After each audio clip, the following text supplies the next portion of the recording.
vendant des matières premières aromatiques, mes interlocuteurs ont toujours été des parfumeurs, des aromaticiens. Si je me place sur le plan de la valeur intrinsèque d'une matière première comme lien à la nature, mes interlocuteurs qui viennent beaucoup plus nombreux.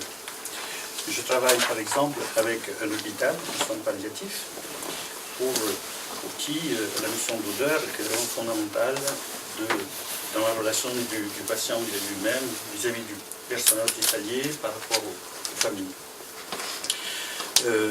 Donc, apporter une solution en termes de qualité de l'air et donc du bien-être est quelque chose de fondamental, pour lequel l'hôpital est demandeur.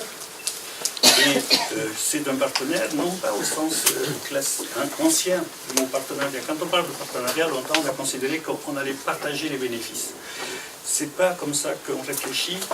Là, c'est on co-crée de la valeur. On co-crée l'objet de notre relation.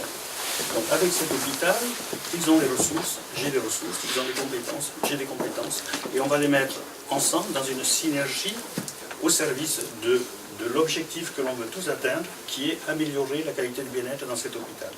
Donc les ressources qu'ils ont, ça va être par exemple leur équipe de psychologues. Donc ils vont m'alimenter en informations pertinentes que je vais pouvoir retraduire en termes de qualité olfactive. Et ces compétences, ces expertises mises ensemble, qui co-créent une valeur nouvelle, une valeur qui n'était pas dans mon entreprise et qui n'était pas dans l'hôpital. Je pense qu'un des critères de qualité de ce que nous sommes en train de faire, c'est la synergie qui s'est créée entre les entreprises qui viennent de domaines complètement différents.